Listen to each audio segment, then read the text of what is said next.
So this is what we do. We're celebrating, for myself, 11 years at the magazine since I launched it in 2005, and the magazine is celebrating 10 years. And what's special about us is that when we launched China, the fashion publishing was at a relatively sort of low level, quality-wise. And when we went in with Condé Nast, we wanted to take it from here to there, which meant that we used top photographers and stylists and creative talents around the world to tailor-make materials for the Chinese readers of Vogue. And I guess by balancing this sort of international level with the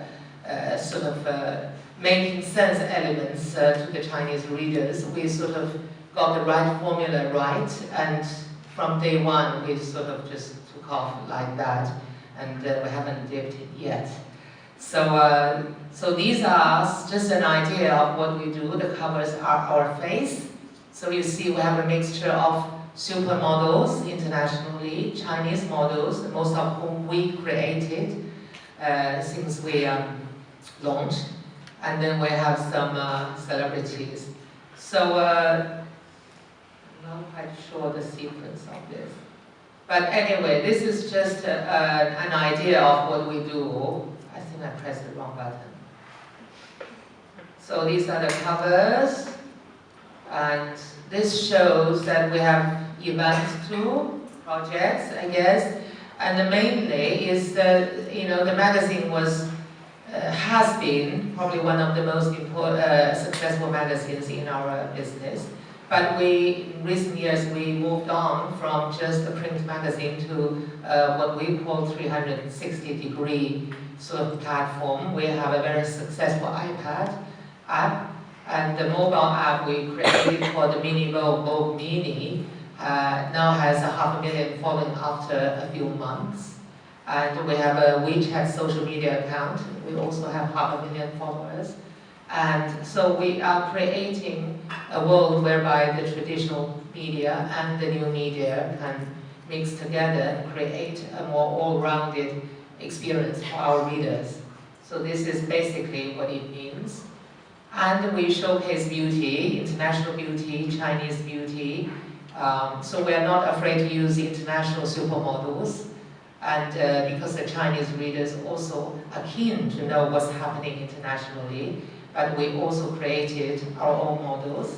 Because when we launched in 2005, there was no Chinese model at all internationally.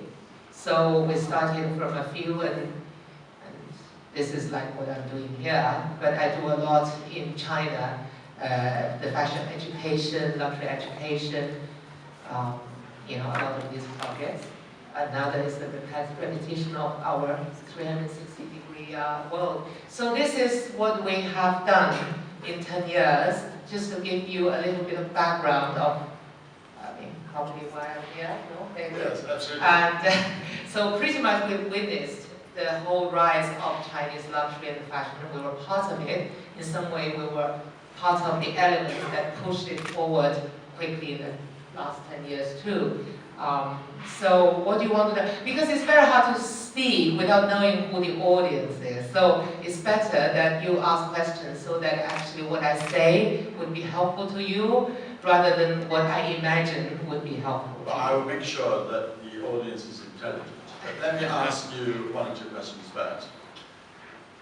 Presumably, everybody knows that China is probably the most exciting market in the world for most things, including fashion and luxury, which go hand in hand. My first question is it the case, which seems to be the general perception, that Chinese living in China are desperate to imitate the West? In other words, are they rather keen to see who the supermodels are in the West and what they wear and what they carry around with them?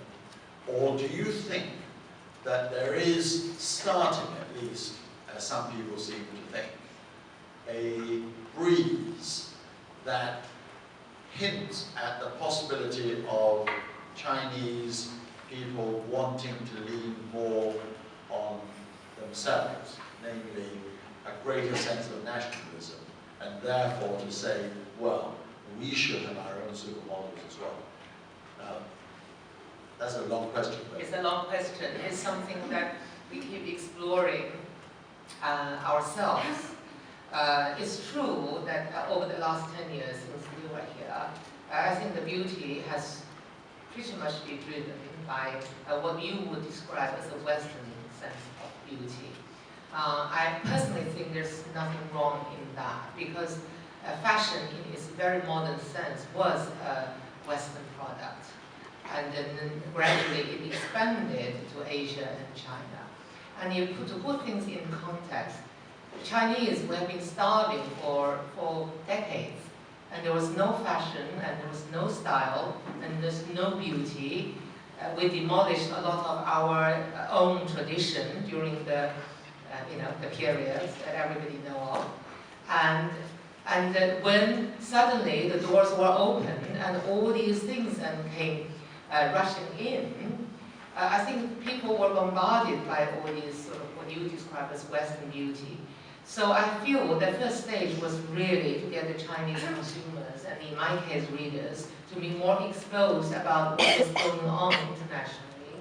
So they take in everything, and gradually I feel that you can't rush these things. You have to find your identity, because the Chinese consumers for years and decades, they lost their identity.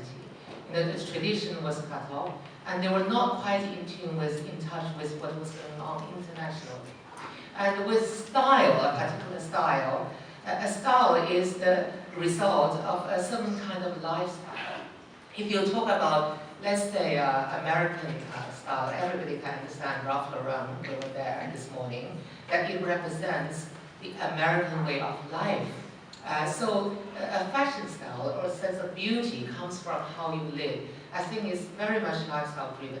And if you talk about British style, for example, you see two elements of it. You see the traditional part of the British heritage, and you do see the young generation of designers who are equally very British, because it's related to your culture, how you live, how the things you feel proud of and feels that you feel passionate about.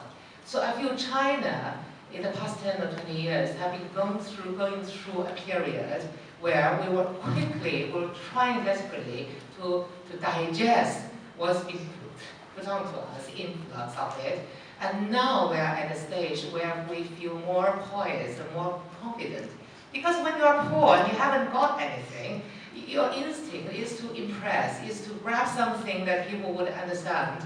In fashion terms, this sort of logo products, the popular brands, in order for people to see that actually finally you got successful, you are slightly wealthier than you were before. And I think there's nothing wrong in that. People describe it as sort of new money attitude.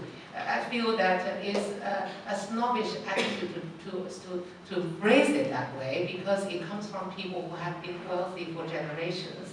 And then you feel that the people who suddenly became wealthier and they are eager to show that is something quite cheap. But I think the Chinese consumers have been growing very quickly in the last 10, 20 years.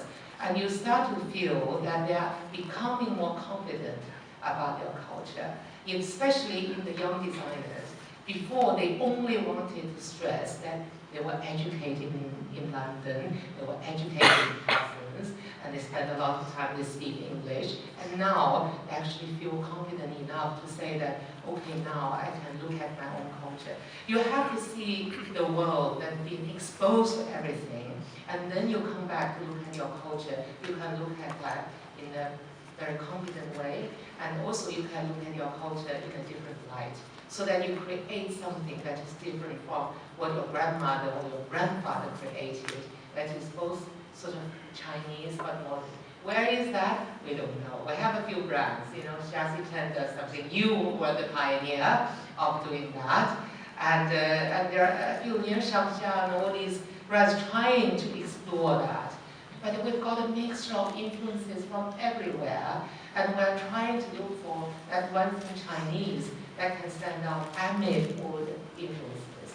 I guess when everything sort of settles a little bit more, then we will find that style. Is that a long answer to a long question? It's all interesting stuff. All taking notes. I've seen people taking notes. Why? I hope they're looking at some machine. I'll ask one more question before I throw it to the floor. Yes. So let's take the last 12 issues, the standard 12 issues. We have it. How many Western faces and how many Chinese faces? It's usually half and half. You know, we try to balance it. So, you know, we're Chinese Vogue, but we are also an international Vogue. And I think that we wear Chinese designers. We also wear the international labels. So it's really half and half. It's just. All right. I don't even really. It could be like 8 and 4. It could be 4 and 8, or it could be 6 and 6. I think that, you know, we're not in a mathematical game. You know, I try to keep good balance of things. But again, I don't think. Is there one phase that you're planning for to put on? That to put on cover that happened yet? Yes. Well, that's a good question. I need to think about it. It's usually. The Duchess of Cambridge. Yeah. Or Good idea. Caitlin, whatever her name is. Jenna. Yeah. Who would you choose? Well, we've got all those. We've On got cover. the Kate Moss several times. No, not Kate. No, I'm talking about Kate, the Duchess Oh, of Cambridge. okay. Yeah. If you had to choose between Caitlin Jenner and the Duchess of Cambridge, Yeah. who would you have on your cover? Yeah, we'll have them all better. No, you have to choose one. Kate, yeah, Kate, yeah. all right.